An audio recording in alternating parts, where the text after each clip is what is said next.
All right, thanks everybody for jumping in. We really appreciate you joining us today. We have a really nice short program that we're going to cover some key topics, some practical realities, and all that kind of fun stuff. I'm just going to be your digital welcome desk, and I would like to point out a couple of things to you. First, if you have questions or comments, please use the chat function. The other side of that is please keep yourself muted and your video off for the entire presentation. Now, I won't apply the muting rule to myself going forward as I did in the first couple of seconds there. There's a lot coming at me on my end, letting people into the waiting room and all that stuff. But thank you for using the chat and keeping your video and audio off. It just helps reduce noise, also helps reduce that strain on bandwidth. The other thing that I'll mention, I'll drop some links down in there. I'll do it one more time here in the chat box, and that has links to the PowerPoint for today. That's the number one link there. The second one is to an evaluation. I'll put that out again at the end. Links from our KDA friends, our CFA friends, both of whom you'll hear from. A link to the UK resource page for local producers.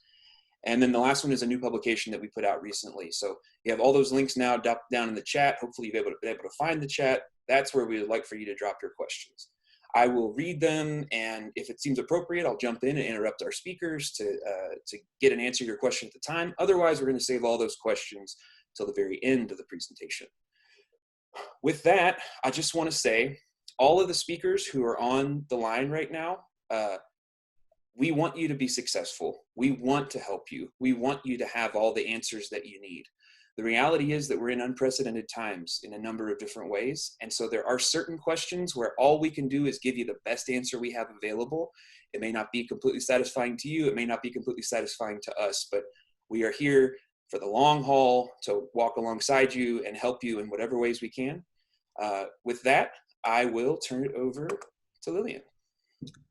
Hello, everyone. My name is Dr. Lillian Brislin. I'm the director of the Food Connection.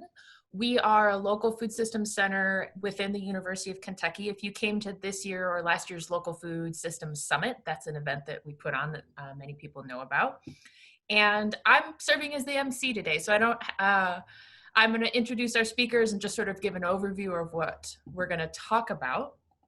If you've joined us today, you're a part of Kentucky's local food economy, so thank you for being part of this amazing club. And you probably have a lot of questions about what's happening with farmers markets across the state. And the good news is, I wanted to thank you for those of you who submitted questions ahead of time. Super helpful, really helps us hone today's agenda, have ideas for future materials, and maybe some webinars we could put on moving into the future. So that's really, really helpful for us.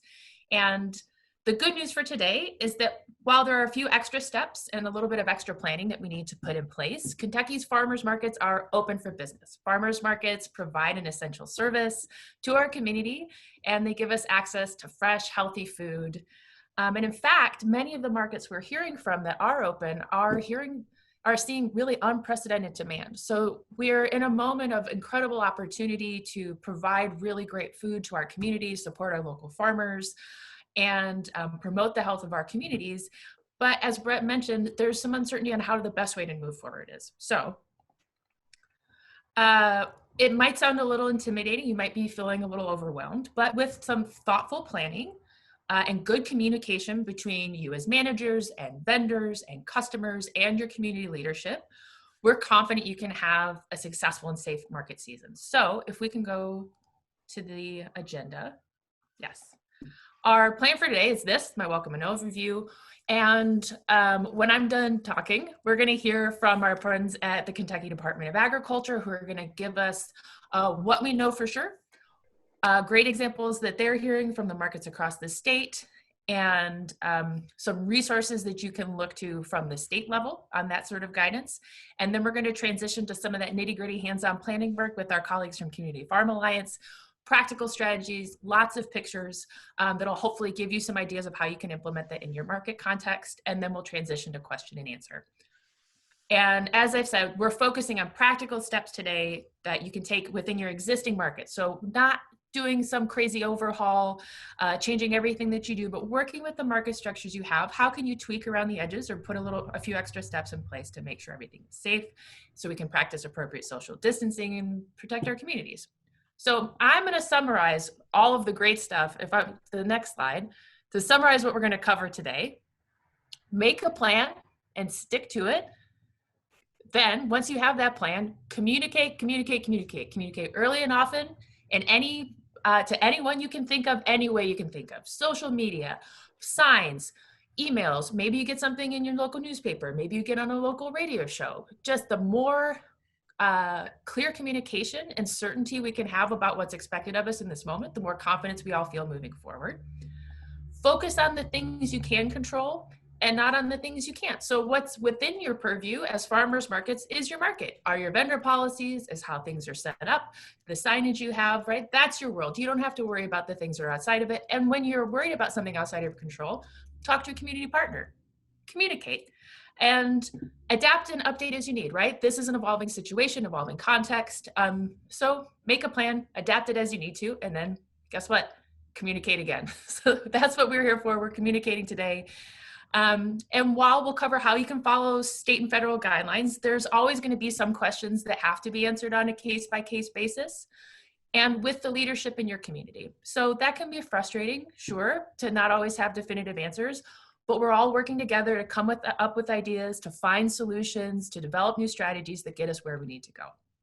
So as we say, we're going to get through this and we're going to get through it together. So let's get to the meat of the meeting.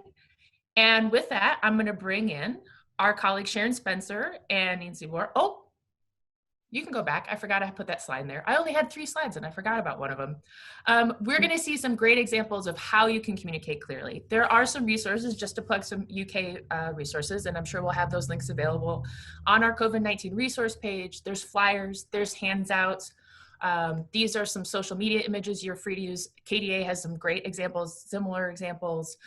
There's lots of things out there. So just feel free to beg, borrow, repurpose. We're all here to get good examples to each other. Okay, now with that, I'm ready to turn it over to, let's bring in Sharon and Nancy to talk with us from KDA. Hello. Thanks, Elliot. We're going to go on. I'm going to let Nancy start first, and we're going to kind of tag team on this together today. All right. So on this first slide that you see here, we just want to reiterate that farmers markets are essential. And we're very blessed that they are considered essential because we strongly believe that this is a great way to get a safe food supply to our communities. The Kentucky Proud and KDA, we've always done an advertising campaign, but now during this part of COVID-19, we're doing a 2-week campaign right now that is launching. I believe it launched yesterday or so, and it'll go for the first couple weeks. With it, we'll be driving media or social media. It'll be saying, getting the communication across that they are open. And we have some slides on that in just a few minutes. But it's very important that you keep me updated, the department updated, if there's any changes to locations of where your market is meeting or changes to the opening dates. Because we have a landing page at kyproud.com. And when you click on the farmers market one that scrolls across the page, it'll be the carrots picture here. You would click on that and it'll take you to the landing page. On this landing page, we are listing markets as they open. So right now, if you go to it, you'll see markets that are already open, and by the end of today, tomorrow, you'll see markets that are opening for this weekend and within the next week. That's why it's very important that we know exactly when you're opening. And we understand there's changes. Just shoot me a quick email if you let me know that. If we can go on to the next slide there, Brett. So our new campaign that we're doing right now, we are trying to drive traffic on social media, Facebook, Instagram, etc., that markets are open. And these are just some of the graphics that we have come up with. And we will be getting those on a file online that you can use and share on your social media also. When that is online for you to be able to grab and put in your emails, social media, etc., I will be sending an email out to all market managers with the link of where you can access those at. So the next slide. There we go. And I'm going to let Sharon take over here. all the fun stuff Nancy gets and all the rules, regulations. They send the enforcer in. Guys, thank you all so much for joining us. We greatly appreciate our partnership with University of Kentucky and also CFA. So thank you so much. The first thing, you know, I was thinking about this last night, and it's when you start thinking about the COVID-19, the fear, the unknown of what everybody is going through. But the big thing is our farmers markets, we're very blessed that that was part of the essential business that got to remain open. So of course we had to make some changes and kind of just kind of work around some of the issues and problems. The big thing, and Lillian said it too, and that's one thing that's always so big though in our farmers markets, is communicate and educate. The first thing you want to do is start with your market vendors. You want your markets, you want everybody to be on the same page. You want to work together. You want to make for sure that you know all of the requirements, any of the guidelines or anything that you need to follow. So our market vendors, you know, we need you. You're essential to our farmers markets. You are what makes our farmers market successful here in Kentucky. And I've always said my farmers markets, and we consider that. I consider you all part of our family, and it's just very successful in what you do, and we want you to continue to do that. You also need your customers, and the customers need you. So we want you the markets to work together. If you've got questions, if you've got issues, we want you to give us a call. Let us know anytime. We're always here for you. We are noticing, we've talked to quite a few of our markets. We've also talked to a lot of our individual farm markets, our roadside markets, and they're all noticing increase in sales, which is great especially for this time of year. There's been so many markets, so many vendors that have said they have completely sold out. So that's a good thing to see right now. That's kind of a challenge. I know when folks went to the grocery stores and the grocery stores started running out of food, the next thing they thought of was the farmers. That should have been the first thing on their mind, was think about the farmers first. But sometimes it doesn't always do that. So the one good thing that did come out of this is, you know, there are farmers behind the grocery stores, and those farmers are at our farmers markets, and they've got products ready to be sold. Before you get ready to start either opening your market, or if your market's already in operation, we want you to work with your local officials. Talk to your county judge, talk to your mayor if you're located in the city. Also work with your local health departments. They are going to be your support group. So if you've got any issues, any problems, lay out what you want to do. Make for sure that you've got some kind of a plan drawn out. We're going to do either a drive-bys, we're going to do pre-orders, we're going to block our market off, we're going to have, you know, a distance and everything between our customers and our vendors. Tell them exactly what you're going to be doing. If you need help with that, contact our office. Nancy and I'll be more than willing to help. CFA has been a great resource, and the information that they have got together has just been a valuable resource for our markets to use. So contact one of the CFA staffs and everything as well. UK Extension, can't say enough about them. But work together, develop some kind of a plan. Once you have all of that, you're communicating with your vendors, you're talking to your vendors, you're talking to the local officials. The next step is getting your customers there. We want to make for sure that you reach out to them on social media, give them updates as far as what the market, don't be scared to say, we're really not for sure what we're going to do right now, but this is our plan. We're going to open, and here's some things that we're going to make some changes. You know, just tell them. The customers, they always enjoy and like for you to be upfront and honest with them. But they understand they're going through the same thing that everybody else is going through. So communicate, put on there what your farmers are going to be having, especially at this time, this season. A lot of folks are not really for sure what's available here in Kentucky during this time. So promote them and let them know what's going on. And you can also have pre-orders, do a pre-ordering system, do a curbside service. Especially for a lot of the elderly customers, they enjoy that and they appreciate that because it seems like you're thinking of them. Signage at the market is going to be very important. You want to make for sure that you've got that information out. So not only when you've got it out on social media, but you've also got it at the farmer's market for folks to come up and they can see that. We've got some samples of signage and everything available on our website. I believe CFA also has signage available. We will be putting more information out there. We will be having more examples that we'll be sending to you as well. The guidelines, the suggestions, the rules, the executive orders, nobody likes those. Those are all that make sure your farmer's market operates, and things that we say you can do, you can't do. As you know, the Governor Bashir, has a press conference every afternoon. He provides updates, and in that creates a lot of executive orders. And these executive orders is one thing is how, because the farmers market was able to be stay open, was through one of the executive orders, because it was an essential business.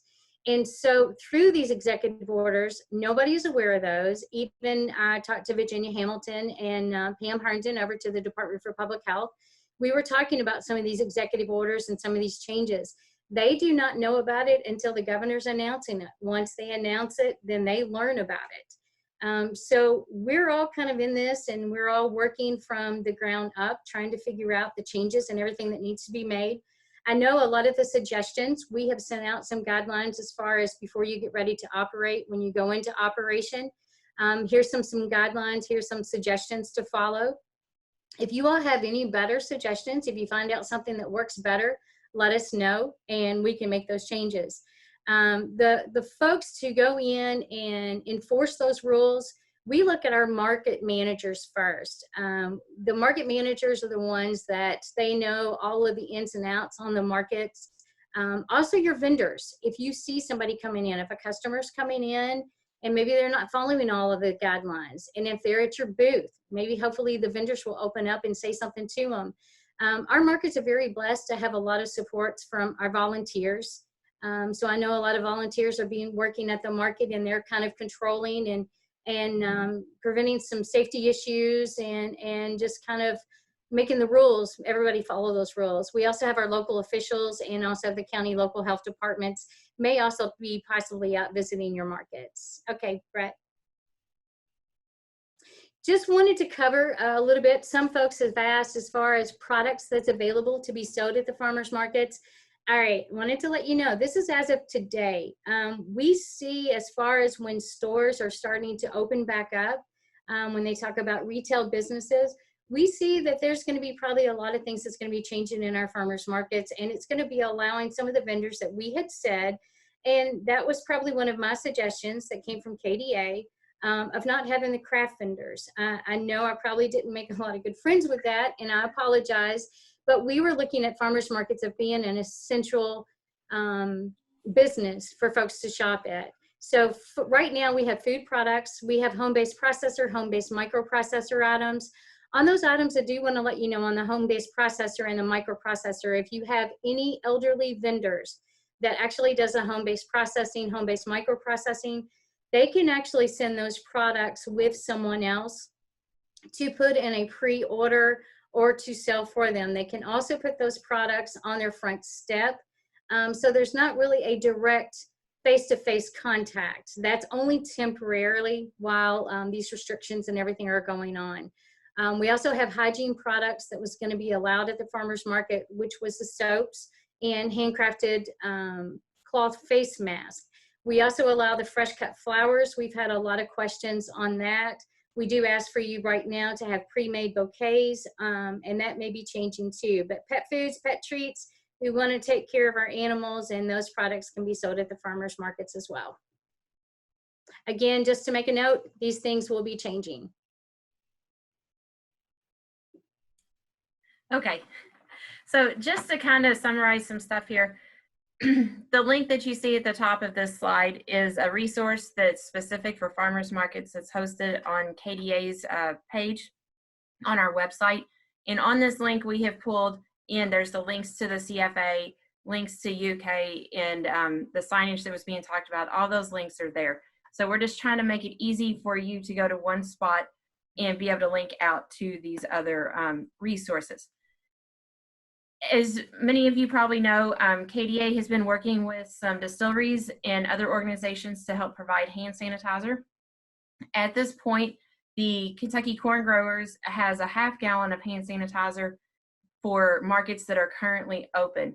And the Kentucky Corn Growers Association will be getting in contact with you if your market is open. So in other words, that's another thing why it's really important for me to know if there has been a change when your market is opening. Also on the resource page, when you click on the hand sanitizer link, it takes you down to that. There are quite a few distilleries that are offering hand sanitizer, and they have it in stock and ready to be purchased. So that is just, it's a great resource knowing that that is there. Face masks. I know the other day, the governor said that everybody that's working for an essential business that is going to reopen or that is open will be required to wear a face mask. So we see this as the way things stand right now.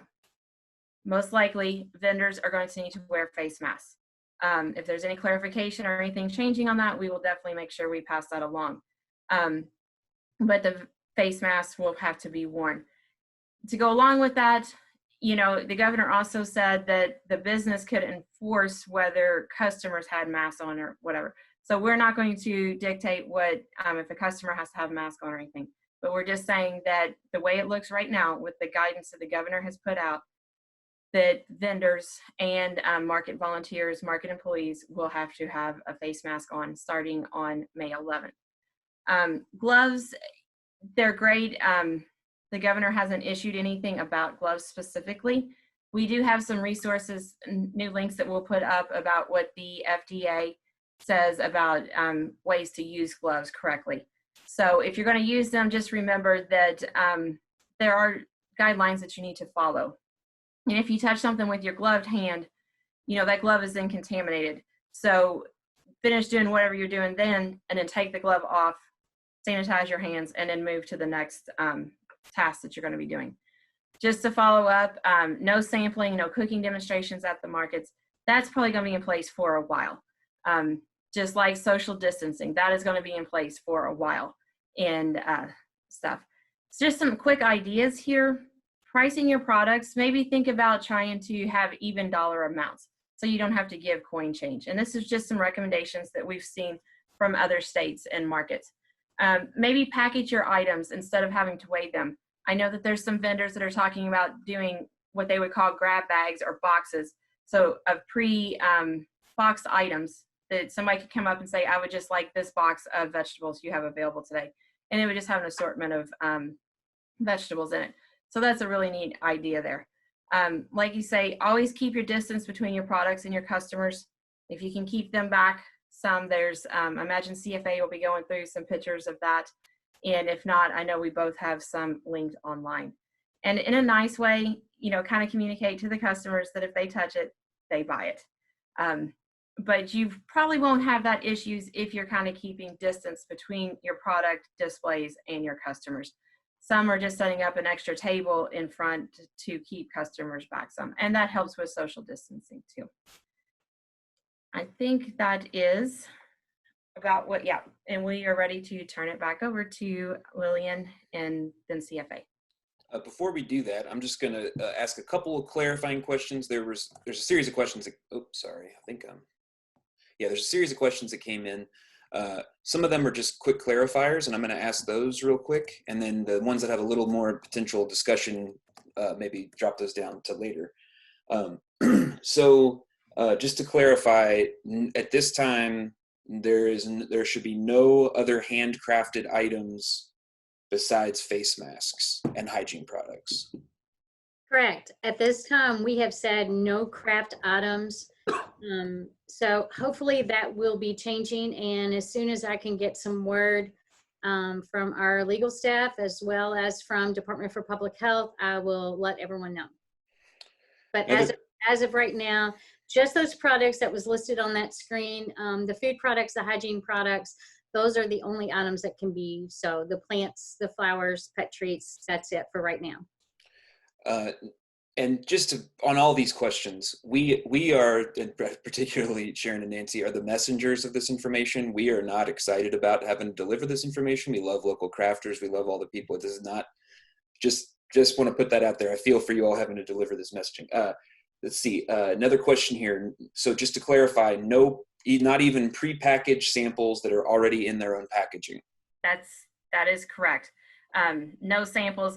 Actually, there should be no food consumed on site. Even if there was a food truck that is permitted to operate, it would be take and go. They have to eat it off site. So absolutely no samples of any kind, not even the prepackaged ones. Cool. Another, and I think you touched on it, Sharon, but I just want to, it came in.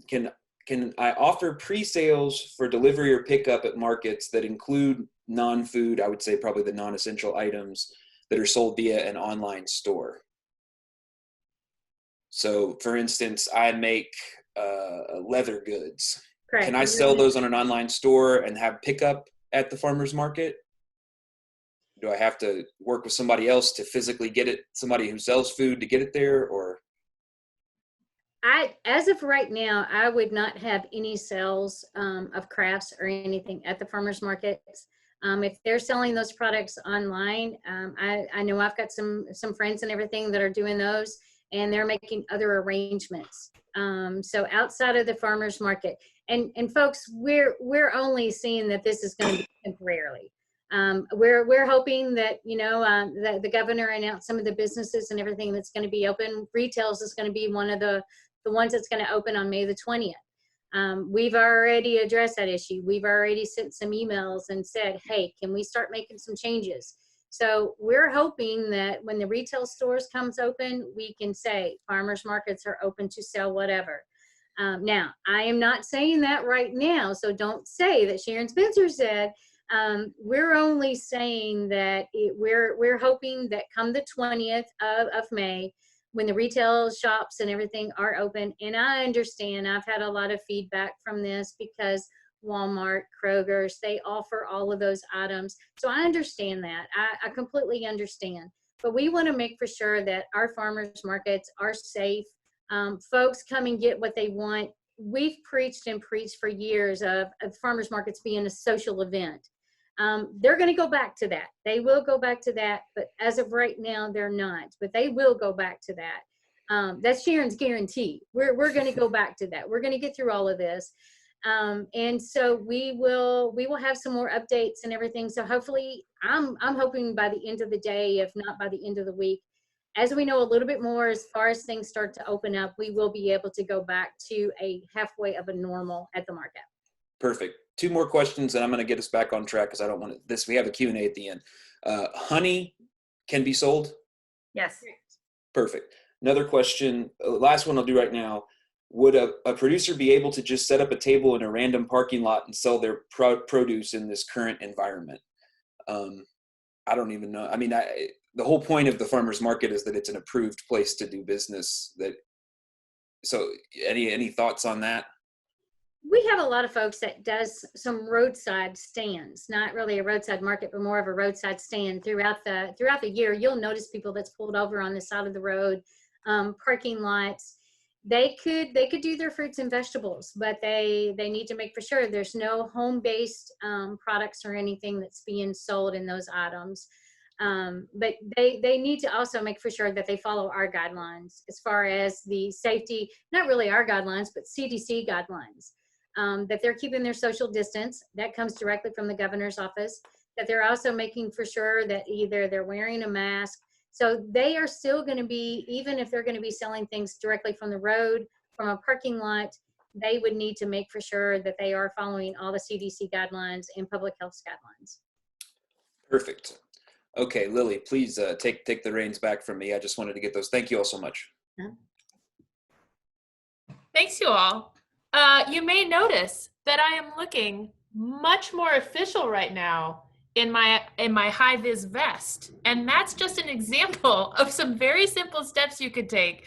I know we heard a little bit about enforcement, and we're putting new policies in place, and how do you communicate that to your vendors and to your customers?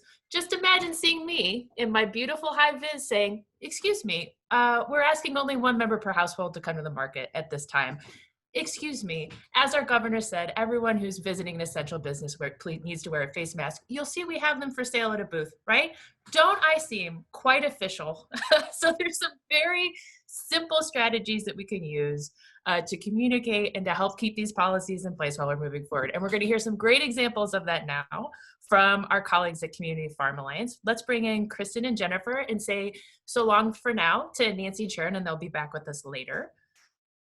And I will hand it over to them. And this is the section where we really get into, okay, you've got your farmer's market, you've got a well-oiled machine that you've had going for years. How can we tweak those policies around the edges, work with the systems you have in place to get you up, operating, safe, healthy for everybody without having to reinvent the wheel of your market? So I'll hand it over now.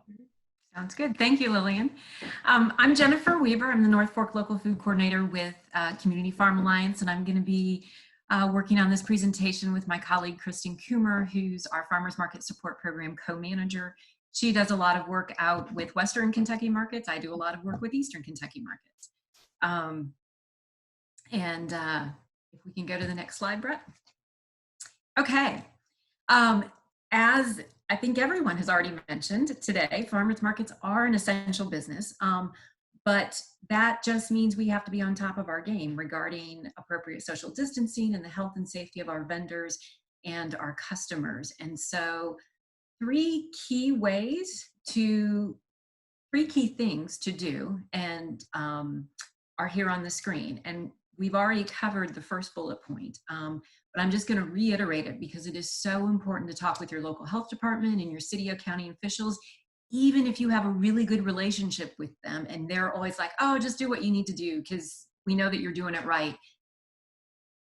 Anxiety is high this time of or around now. So it is important to pull them in, ask them their thoughts on your physical layout, get your local health department inspector to come and walk through your farmer's market and help you get even better at what you're doing. Just keep that relationship strong and keep communication going. Develop a plan. Think through the things we're going to talk about. Think through the things that Sharon and Nancy talked about. Develop a written plan, but then be really ready to change it tomorrow because things are changing so quickly in this environment that you have to be flexible and you also have to be creative in figuring out how you're going to address things as they come to us. And then finally, communicate with your vendors, communicate with customers, communicate with the city, the county, whoever. Just keep clear communication going. So as we move on to the next slide, whoops, go back. Thank you. One of the first things in thinking about your general market layout, and I'm going to talk about general market layout, and then Kristen's going to talk more specifically about ways to arrange booths. Booth spacing. Think about the space that you currently have or that you will be using for your farmers market this year and how you can appropriately space out your vendors. It may be a parking lot like Community Farmers Market or the Lexington Farmers Market where you're able to put 10, 20 feet in between different vendors. It may be more like a pavilion atmosphere like the St. Paul's Market shown here. And one of the things I've seen with a lot of folks who have pavilions is that they are putting vendors in every other spot, just keeping that 10-foot space open between vendors, which probably works well this time of year when there aren't as many vendors. But as we move into June and July and have a lot more vendors, you then have to start thinking about where am I going to put extra people? Do I need to, is there an opportunity for me to put some tents up in the parking lot? Do I need to move? Lexington Farmers Market actually did have to move. They moved from their pavilion downtown to the parking lot at Rupp Arena in order to have enough space to get everybody spaced out.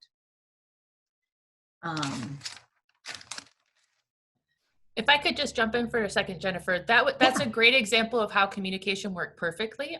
Josh, our manager here in Lexington, was looking at their space, talking with his board for the farmers market, and I just happened to be looped in on some of these conversations, and they were saying, I think we're going to need more space. We need a plan for the height of the season. So they reached out to partners at the city, at the university, and said, hey, we're thinking we need another space. Can you help us find one? And the city said, yes, of course, right? And they worked with the convention center. And so it's exactly when you reach out for help to say, we want to make sure we're doing the right thing, that people step in and say, yes, we want to help you do the best thing. Yeah, absolutely. Thank you. Thank you for some of that backstory. Once you have your booths, once you have figured out how you're going to lay out your booths, you also have to figure out entrances and exits, which can be really difficult. Most of the farmers at markets I know don't have one entrance, don't have a couple of entrances. It's very easy to just slip in by your favorite vendor and start up a conversation and buy your tomatoes or whatever you're going to do. But that's not something that's going to work in the market, at least for the foreseeable future. So think about how you can create entrances and exits and how you can discourage people from coming in places that you don't want them to come in. Maybe it's setting up some traffic cones or ropes or putting some signage up to encourage folks to come to your actual entrance. And then do something big at that entrance. Have a feather flag up, have some additional signage. Make it very clear to your customers that this is where you enter. And then there are a few things that you want to have at your entrances. The first, and you can see in the Covington Farmers Market picture, they have the signs that are available on Kentucky COVID's site and a number of other sites that are listed that say, stop. How are you feeling? If you're sick or you've been exposed to someone who's COVID positive, please don't come in here. Beyond that, they have a hand washing station. And whether you do a hand washing station or a hand sanitizing station, have your customers and everyone else coming into the market wash or sanitize their hands. And you can also see this with the St. Paul's. They have a little welcome note and plus, wash your hands. And then think about what rules and procedures you want to communicate to your customers and any other expectations you have for them. So Covington has outlined their 5 basic rules for maintaining appropriate social distancing. Here in Seattle, they've got this more general, we just want everybody to be nice to each other and be patient. And we're all in this together sort of saying. And so think about what you want to have and what you want to communicate as people come in so that you're setting up their expectations. And then next, the biggie is customer flow. How are your customers going to move safely around your market? Do you currently have space for people to maintain 6 feet of social distancing? What do you need to do to make certain people can do that? And then once you have figured that out, how are you going to visually help people move around your market? Is it traffic cones that Lexington Market has set up? They're ropes or caution tape. What signage are you going to have? If you look at these pictures in Covington, the flower on the pavement at the community farmers market, the spray painted dot shows people where to stand when they're waiting for things. The carrot on the ground is directing people to how the market flow is at the Covington market. And so there's these visual cues all around to help customers maintain that flow. And then also think about where your bottleneck might be. Traditionally, we always have a bottleneck next to this vendor, or there's a bottleneck here just because of the way the market pavilion is constructed. Think that through and then think about how to reduce or eliminate that bottleneck. Think about what resources you have to help enforce this customer flow. And this has been talked about, but what volunteers do you have? What can your city or county or local health department offer? What else is available in your community? And then think about how many people will be too many people in the space that you have, particularly if you're spacing out under a pavilion. And what sort of triggers are you going to need to be looking for to see that you are approaching having too many people in your space? And then once that trigger hits, what do you do? Do you rope off the entrance and start a queue? Is there something else you do? But have that plan in mind so that when all of a sudden, when the tomatoes and corn and green beans are in and everybody wants to come to the market, you've got a way to still keep people safe. And just a couple of other things. Actually, I'm not done with that slide, but we can be, just a couple other things. Make certain that you've taken out or sort of blocked off anything else in your market that promotes people hanging out. Figure out how you can use your market booth to encourage social distancing. And then before customers come in, do a physical walkthrough. So it's not just you thinking in your head, this is going to work, but you walking through and figuring out, oh, this part really works well, and oh, this part doesn't work really well, but maybe we can do this instead. Do that practice run. Now on to communication. And as everybody has talked about, it's really important to communicate your market layout, the expectations, and everything. One, so your customers are educated when they come to the market, but two, in this time of high anxiety, if folks know what to do and then who to go to, if they have questions, it reduces that anxiety. And I think it will make it easier for markets to be able to maintain that appropriate social distancing and all of that good stuff. Just a couple of examples here. Community Farmers Market is already opening, and on their Facebook page, they post their rules that they also have posted at their market. The city of Whitesburg and Letcher County Farmers Market isn't going to open until the end of May, beginning of June, but they've started working with their customers on the expectations. And you'll notice they actually use the UK ones that Lillian showed it at the beginning. So there are ways that you can help prepare your customers. And then Lillian talked about the power of the high-vis vest in helping to enforce all of this. And then the last little bit, the next slide. Know who's coming, and then provide your customers a map with where they're going to be. That way I know that if I need to get these 10 items from these 3 vendors, I know where they're going to be at the market. I can figure out how I'm going to get into the market, purchase those items, and then get out of the market. And these are just 2 examples from Lexington and Community Farmers Market. The other thing I would highlight on this, this is Josh from the Lexington Farmers Market, and several other farmers markets are also doing this, but at the beginning of their markets, they're going live on Facebook, and they're walking around setting the expectations for the market, showing people how to navigate the market, and then showing who is there as far as vendors. And so customers have a really clear sense of how they need to move around the market and who they need to go visit.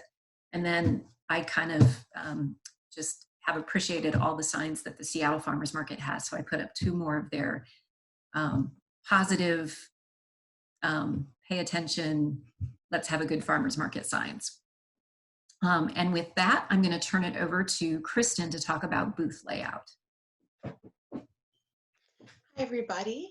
As Jennifer said before, my name is Kristen Coomer, and I am the co-manager of the Farmers Market Support Program with CFA. And I'm just going to start out with talking about one of the most important concepts of this whole thing, which is social distancing. So the spacing with booth layout is going to be a little bit different than with market layout, because instead of thinking about spacing the booths and the vendors apart, you're really wanting to think about spacing the customers apart from each other and apart from the vendor. So here are a few different examples you can see that show how vendors are able to create a line for customers to be formed in, kind of like the ones Jennifer showed before, but these are right in front of the individual vendor booths. They have different markings on the ground so that customers can stay 6 feet apart and know where they are, and also be at least 3 feet apart from the vendor's booth, which is our current recommendation. This is a really low cost thing, a low investment thing that has a really big reward, which is keeping people at a safe distance and keeping our customers and vendors safe. And as you can see, it's very easily done. It can be done with chalk, traffic cones, spray paint, anything you can use to mark the ground. So it's just a really easy way to try and keep vendors and customers safe. Next slide, please. Next, I'm going to go ahead and talk about product presentation. We're going to be going through a lot on this slide, but I just want to start out with the most important concepts, which are the customer can look but can't touch, and make sure to keep yourself or another barrier in between the customer and your products. So of course the idea behind these is you don't want the customers to be able to get close enough to your products that they could be touching them, sneezing on them, coughing on them, anything like that. So we're just going to look through these different ones here. The first one on the top left is with the Paris Bourbon Farmers Market. This bread vendor, they have all of their products set out behind them in a way that the customers can see them easily. It's not such a far distance that you can't see what products they have, but they have them in a way so that the customers can't touch them, and they're the ones who are taking the orders, going and retrieving the items, and then going through with the interaction. The next one here, the one at the bottom is from Hardin County Farmers Market. Oh my gosh, I thought this one was ingenious. So what this vendor does, they made little cards with each item that they're selling at the market, and they have those cards out in front of them on the table. All of their products are in the back of their vehicle. So they have customers come up, tell them what they want from the place cards, and then they will get the products out of the vehicle and go through with the transaction. The really neat thing about this that I thought of was there's not much setup time for a vendor. You're not taking that time to put your products out and to think about a great display for them or to figure out how to fit them all on the table. All you're doing is putting out the cards so your customers can see what you have available and then getting them one at a time as needed. The last picture here I thought was neat. It was a combination of both, kind of, where they have their items out for everyone to see, but they also have the placards out with the information of the items. And I thought this was really great that they're able to stand back behind their products and keep a really safe distance until they actually have to go through with the order. A few different things I wanted to talk about with products. You want to make sure that you're using either whole uncut produce or pre-weighted, pre-packaged goods. You want to make sure you're not processing anything in any form at the market right now. So really you want to come there with pre-priced, pre-weighted everything, or whole uncut produce, like I said. As mentioned before, there can be no sampling. It's really hard, but there are just so many issues and so many mistakes that can be made along the way. It's just not very feasible right now. Okay, next slide, please. Okay, now we are talking about payments and signage. So payments, the issue right now is you really don't want to be touching money in any form if possible. You want to try to stay away from cash especially, but even cards, it's not a great situation to have to be taking them constantly all day. So I thought this was really neat. The Crescent City Farmers Market, one of their vendors has this box out. It has their Venmo and PayPal accounts so that you could pay them through that. But if not, you can pay through cash or check in this box with a brown paper bag in it.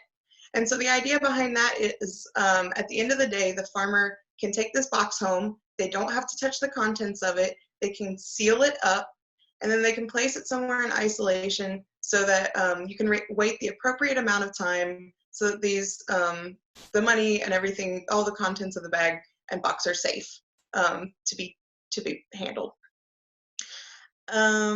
So another way to avoid handling money, as shown here with the Hardin County Farmers Market, this is a really neat and complex system. So they have 3 separate baskets here. They also have their items out on cards in front, as we showed before. But the 3 separate baskets, one says payment and one says produce, and then the other one obviously has their payment processor. So the idea behind this is that the customer will come up, place their order, put their payment into the payment box, and step away. The vendor can then come up, process the payment, put it back in the payment box to give back to the vendor. Then they can go and get the produce or whatever items they're selling, put it in the product box, slide it over to the customer, and then the customer can then retrieve their item and their card if they're using a card back, or just retrieve their item. So what's happening here is that the vendor and customer are always able to maintain that social distancing of 6 feet. If someone's stepping up, someone else is stepping back, we're never getting that closeness. So I thought this was a really neat system.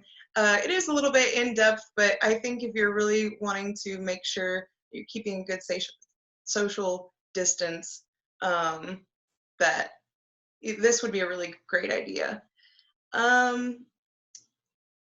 Okay. Yeah, so the idea behind these payments and everything are that you're really wanting, like I said before, not to be touching cash as much as possible. So that's just something to keep in mind. There's so many different ways to do it, but I just want that to be on the back of your mind, because we don't always think about these little activities that we're doing with our hands. And as you're going through the day as a vendor, accepting payments is something that is just a mundane activity almost. And so it's really good to think about what you're doing constantly with your hands, and making sure that you're constantly washing them or sanitizing them as you go through the day. Next slide, please. Can I just clarify one thing real quick? Sure. With a question, not with it. I don't have the wisdom. So this is one of those things that falls into that category of best practices. It's not that cash has been banned as a way of doing business. It's just that we've had a couple people jump in the comments, and it's like, the thing is, if you can do everything that you can do to reduce the amount of cash handling that happens and completely isolate it from any product, which you should be doing anyway, for food safety reasons. So I just want to clarify, is that correct, the way that I just kind of described it? Yes. And so the reasoning behind that is that the virus can live longer on cash because there's not really any efficient way to sanitize cash, whereas something like a credit card or a debit card, you could easily wipe off because it's made of plastic. So that's the idea, is that it's not that you have to ban cash or that you shouldn't be accepting it, but it's just, as often as you can, try to take some other form of payment if possible. That's all. All right. I wanted to do a little kind of fun thing with this. So I wanted to take a second for you guys to look at these two pictures and kind of see which picture is following proper safety guidelines and which one do you think is not. So I'm going to let all of you just take a second or two to look over these pictures and see if you can see anything doesn't line up with the CDC's recommendations. Okay, so I know I didn't give you a whole lot of time, but I'm just going to go over them. So I wanted to show these two pictures because we have a really great example of what to do on the left, which is the Covington Farmers Market, and what not to do on the right, which is a farmers market from New Orleans, I believe. So they are not following Kentucky guidelines, but I just wanted to show you this is what not to do. So here are a few issues looking between these pictures. So first of all, if you look on the left, the Covington Farmers Market has a foot pump to get their water up, and that way no customers are having to touch any kind of spout or spigot, which is what's happening on the right.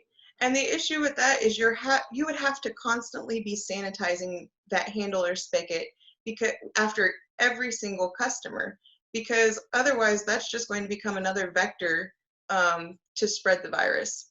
So if you can, if possible, try to get a wash station with a foot pump.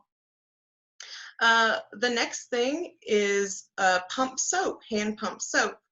Now, this is kind of like the same concept as the money. With hand pump soap, you can easily wipe down the outside of the container, and because it's made of plastic or glass or another material such as that that's non-porous. But with something like a barred soap, there's really no way to make sure that it itself is clean.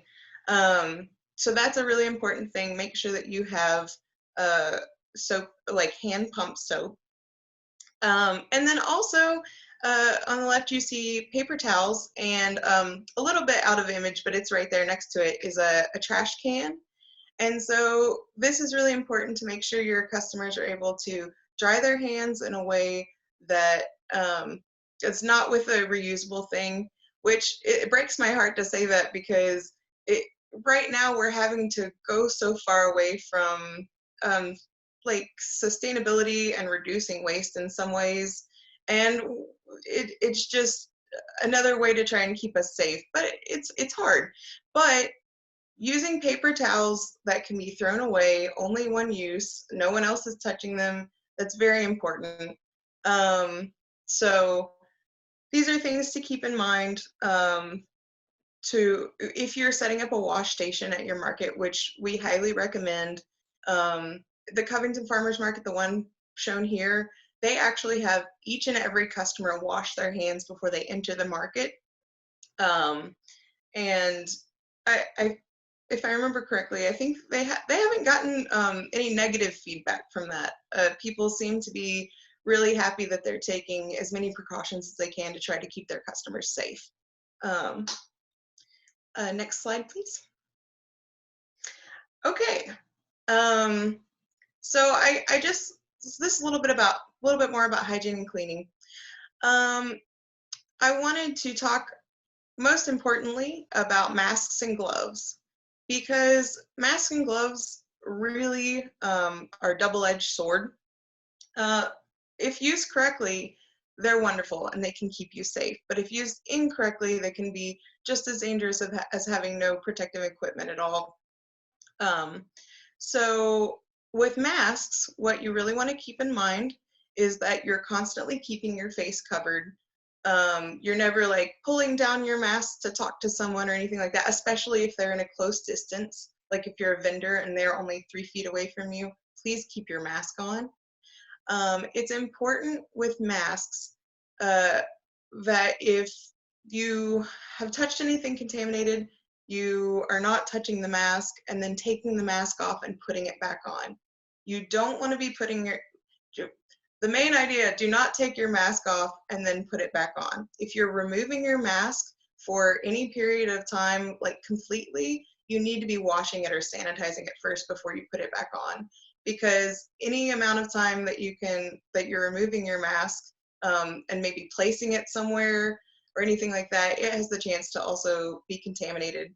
So my recommendation would probably be for vendors to leave your mask on during the duration of the market, and then at the end of it, wash your hands and then remove the mask after having washed your hands, and then sanitize that mask and don't touch it again. We have some other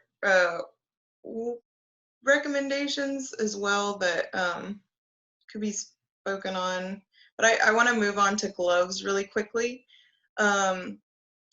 So with gloves, as Nancy mentioned, the issue with them is that you're going to have a lot of gloves with you throughout the day if you're a vendor accepting payments, because you're going to be putting on a set of gloves, and every time you touch a payment,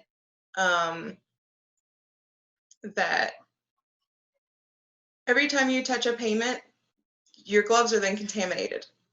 And so you then, after that process, have to remove those gloves, wash your hands, and start all over again with the next interaction. Now, this is great if you can get those gloves, if you have access to that many gloves to be able to do that. But if you're not able to, it's really important to remember after each and every transaction to wash or sanitize your hands, wash and sanitize the space where the transaction took place. Anything that is touched is then contaminated, and that's the real big thing to think. No matter how short amount of time it took to go through that process, there was still contamination, and it's still dangerous. Another thing with that is tablecloths. As mentioned before, you want to try to avoid a cloth tablecloth right now. You can either go with a plastic tablecloth or none at all. You really need to be able to have a space that you can wipe down and sanitize and keep clean. And all right, I think that's about it for us. If you have any questions, feel free to email Jennifer or I, and please visit our website if you want any more information for COVID. Thanks so much to our team from CFA. I know we've had some comments and questions happening along. There's a lot of information to process. We will have the recording available to folks. The links that were being shared by our CFA colleagues will be sent out with the email. We're going to summarize all that. So don't worry, you'll get that information. And if y'all will indulge me, I'd like to invite Brian Brady, who is our Senior Extension Associate at the Food Connection, who heads up our Cultivate Kentucky partnership, which spends a lot of work working with farmers on on-farm food safety, FSMA, GAP, all of those acronyms, just to help sort of clarify and answer some of the questions you all were having about sanitizing and hand washing, just to give a rundown on that. So Brian's here with us. Hi, Brian. Hi. Yeah, so a couple key things to remember. Yes, sanitizer. So we've seen some questions about sanitizer versus hand washing. And for COVID-19 in particular, sanitizers that are above 60% alcohol based are effective and will kill COVID. But one thing that's important to remember is that we still have to be concerned about all the other foodborne pathogens that we're always dealing with at farmers markets and non-COVID-19 situations. And in that case, particularly bacteria, hand washing is always going to be more effective than using hand sanitizer. Now, that being said, I know that hand washing stations at every booth, for every vendor, kind of an unlikely thing that we would be able to set that up. So hand sanitizer is good. Hand washing is best, just to kind of think of it that way. And then let's see some of the other thoughts about the DIY foot pump station is spectacular. And I really think that's doable. Other ideas potentially, the companies that rent, if DIY stuff is not, if it's going to take time to get that at the market, companies that rent porta potties also rent portable hand washing stations, and so that could be much more affordable than going out and getting the money to purchase one. In fact, it actually is going to be quite difficult to get one right now. We've been looking to have health departments approve ones. The Kentucky Heart Council has been looking at maybe some affordable options that are already pre-done and approved by like National Safety Foundation. They are sold out everywhere. So it's just another one of those items that, they weren't expecting a big rush on hand washing stations a couple months ago. So local porta john companies, porta potty companies also generally have access to those hand washing stations. And so those could be rented by farmers markets as well. Just thinking about hand sanitizer versus, and then the cash issue. I know it seems ridiculous to kind of think of taking cash and putting it in isolation, but again, these are just the best practices. When we kind of tier things in, good, better, best, if you were to take that cash and let it sit for 3 days to, a week, then you are not going to have to worry about it being contaminated. That may be unrealistic for people, but something as simple as if you do have to take cash and somebody's going to put their hands on cash, don't let that person be the person that's handing the produce back to the customer or to the next customer. I know hand sanitizer is sparse and you may not be looking to, sanitize your hands in between every interaction, everything you touch. Assigning people different roles and trying to reduce contact hand to hand, or yes, that system that Kristen showed us a little complex, but we're just trying to it's not just about keeping vendors safe, it's about keeping the patrons safe too. So yeah, just kind of bear with us with some of this stuff. It's all to keep us all safe. Great. Thanks so much, Brian. And just a reminder, these are ideas, right? We can't go to a regular buffet right now, but we can go to a buffet of ideas. And so find what feels good for you. Find what makes sense for the context that you're working at, and what you feel comfortable and confident in implementing. And then guess what? Make a plan, communicate it clearly to your customers and to your market and to what's happening, and adjust as feels appropriate. So that's our summary. And I'm going to hand it back to Brett we've got a general question and answer session, and he'll be the MC from here. Thank you, Lillian. The only part of this webinar that I cannot endorse is the buffet analogy, but I endorse every other thing that you said. I'll take it. I had a quick just reminder, drop your comments and questions in the chat box. We've had them trickling in. I've been trying to scramble. I'm on 2 different screens. I feel like I'm more computer than person at this point. A couple of comments. So from one of our agents in Louisville, mentioned that local businesses are offering space for markets to set up in some cases for individual vendors. So that might be something, if you have a good relationship with the local business community or you don't yet have one of those, maybe think about that as another option for another outlet, another place. There was some confusion, and so rather than insert my own interpretation and confuse it more, specifically for Sharon and Nancy, questions about about the home-based processor and processor and where they can and can't be sold. So can those items still be sold at farmers markets the way that they were prior to COVID-19? Correct. I think, and Lori, I was trying to address one of Lori's questions, and I probably did confuse. Home-based processing, home-based microprocessing, those items can be sold at a farmer's market. The one thing that I mentioned, and probably when I said they couldn't be sold, is if somebody is setting up on a side of a road and they are not participating with the farmers markets, they would not be able to sell those products there, the microprocessing.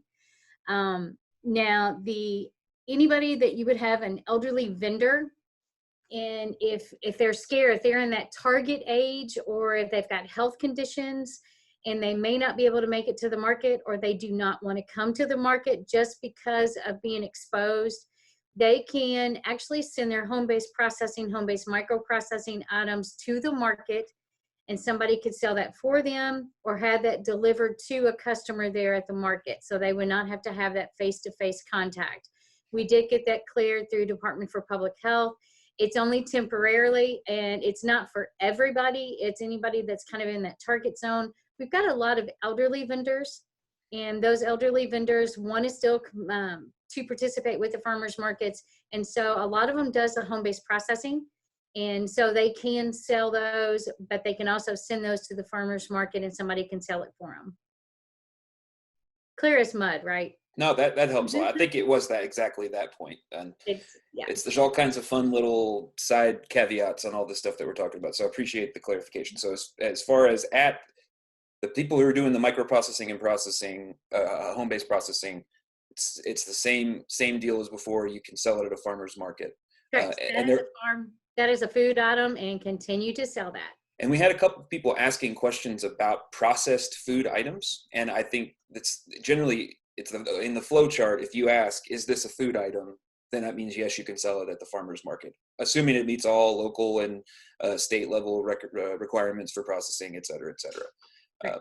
Right. Cool. And I did notice that we didn't list like commercially processed items. So if you have a co-packer process your item or send it off to have somebody else process it, that's still allowed to. And if you have more questions about the value added like levels and realities, that's something we can follow up and talk about. There's a number of us on here who could talk about that. So we had one question, and this kind of, I think, goes to both the CFA and the KDA folks, but it was specifically talking about the Double Dollar program. And right at the moment, they have slots. I'm not sure exactly where this was from. They have slots left for 180 families on SNAP benefits to eat local food through the Kentucky Double Dollars and Fresh Stop markets, but they're having trouble getting the word out. Is there anything the Department of Ag or anybody else on the call can help with as far as communicating, promoting that program out, letting people know that it exists. Helping with the outreach is what they're specifically asking for. That was from Karen, and that was their fresh stock markets that they have. And I've actually sent her a message, and we're going to talk after this. Perfect. Anything CFA? Just kind of similar thing, follow up, and perfect. And we'll make sure, so, and Lily mentioned it, but we will have a recording of this that we will send to all registrants, even the people who didn't show up, like you fine folks, will get a copy of that recording along with the contact information for everybody who's been on the call. Perfect, awesome, thank you. Another question here. Can senior farmers market vouchers be taken on farm? As of right now, the way the Kentucky plan is, and if anybody has specific questions, they can contact Tina Garland, who oversees the program. But the senior vouchers can only be taken at the registered farmers markets. And that's just the way Kentucky's plan is. So we had a suggestion, a kind of a comment suggestion that was talking about for the folks who, if there are some people who are selling stuff that they have to report sales tax on, they might consider lowering the price so that the final with tax price is an even amount so they don't have to make change. That would be another way to minimize cash transactions as much as possible. So yes, that sounds like a good thing. I think this one question, it came in when we were talking about like managing the booth flow. And I think the question is, do you have any suggestions, particularly for people who only have 1 or 2 people working in the booth? You know, that we don't have a cash person and a card person and a product person and a greeter. Any thoughts on that? I think I'm reading into the question a little bit to try to spark some conversation. One of the things, I work with a lot of smaller Eastern Kentucky markets, and one of the things that we've talked about with some vendors in the area is teaming up so that these maybe Missy can't always have her husband come, and Connie can't always have her brother come, and so can't always have this person come, but maybe they could work out a schedule so that among the 3 or 4 of them, they have 1 extra person that can be that extra person. So it's not necessarily ideal, and it still involves another person, but to think creatively and to figure out how you might partner with some of the other vendors at your market. And then aside from that, just lots of hand washing and hand sanitizing. Brett, I don't know if this is the same question. I saw one about what about vendors that have 2 or 3 people with them, and we're actually kind of encouraging having an extra person, at least 1 extra person there, if not more. You know, you still want to try to maintain your social distancing as much as you can, but then a lot of times, a lot of these farms, they're in the same family unit too. So, you know, if it's a husband and wife or a parent and a child, you know, they're already in close contact and might not have the same social distancing. So that's just something to keep in mind, that maybe it's not as, the distance between the vendor or the employees working in each vendor's booth might not be as important because they're a family already. That's probably clear as mud too, but. No, that's great. Yeah, I think if you can have somebody to help manage the flow of that. Another question that came in here is, or it's sort of a statement saying that customers ask why they can touch things at the grocery store when they're picking stuff out, but they can't do it at their market. There has been some response in the chat that I will go ahead and read. Let's see here. You could say to tell them that they should not be touching food at the grocery store either. Food is safer at a farmer's market, handled by fewer people than at the public grocery store. We're doing our best to keep you safe. Quite a few things that are concerning from a food safety standpoint that happen in a grocery checkout line. Lots of potential for cross-contamination. We're just presenting best practices here to protect both the vendor and the customer. So anything to add to that, really? I mean, like, that's, to sum all of that up, what they're saying is it's safer to shop at a farmer's market right now than it is to shop at a grocery store. And that's not an opinion. It's just a reality because of the way that things are being done and because of the stricter guidelines that are put onto farmers markets. It's just a safer place. And so that's what you have to remind your customers, is that we're not doing the same things the way the grocery store is doing it, but we're doing them safer than the grocery store. And so, yeah, that's what you should really keep in mind with that and remind your customers of. Cool. Perfect. A couple more here, and I think we'll go ahead and wrap up after this. I was just asking about protocol, and I don't know, maybe you all know this, the like protocols if a vendor in your market gets tested and they come back positive, are the other considered positive? Is that kind of a tipping of dominoes? Does a group of vendors, can the market go down if somebody in the market is sick? I would think that this would be a place where we would look to our colleagues in public health to provide us with medically based best practices for that. We can deal with surfaces and exchanges and things, but maybe that'd be a great thing for us to follow up with that sort of official line. What do you think? Communication, right? We've come up with a question. That's a great question. Let's reach out to our colleagues with the medical expertise on this and get some clear guidance for everyone. Yes. Cool. So we've got that marked down. I mean, there's a bunch of these other questions that we don't have necessarily exact answers to that we can follow up with more clearly.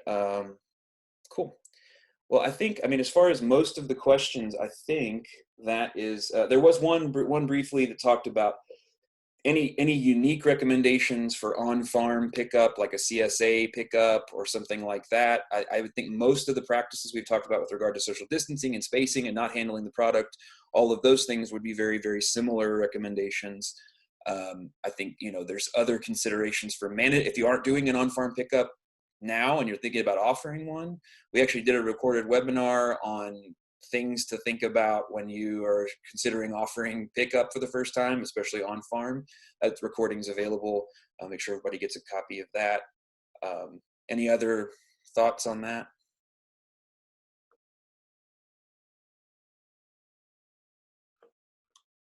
Okay. Okay, so any of the other questions that are coming in, either they were very specific or we don't really know the answers or whatever it may be. So we'll make sure that we mark those down and we will follow up. Go ahead, Nancy. Sorry. There was one, go back to seniors.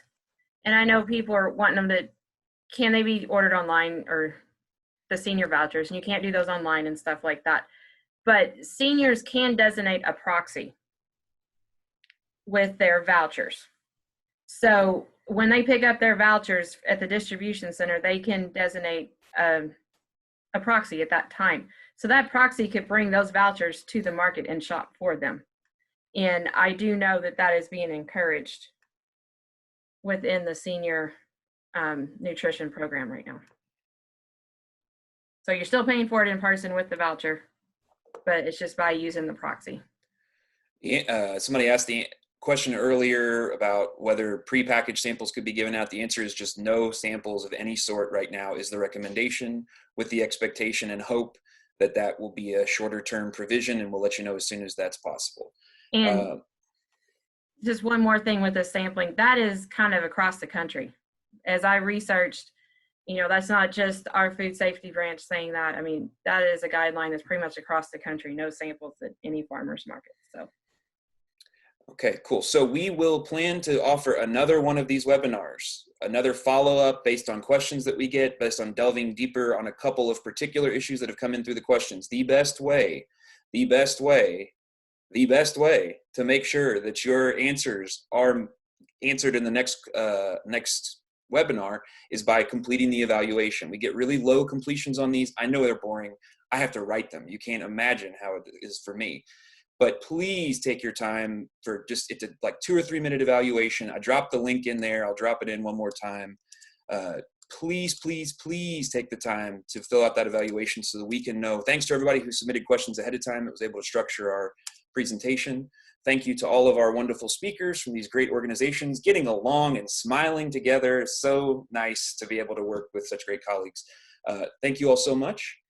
And again, complete the evaluation. And we'll Thank you, talk. Brett. Yeah, thank you. We'll talk to you all very soon. All right, bye-bye. Thank you. Thank you.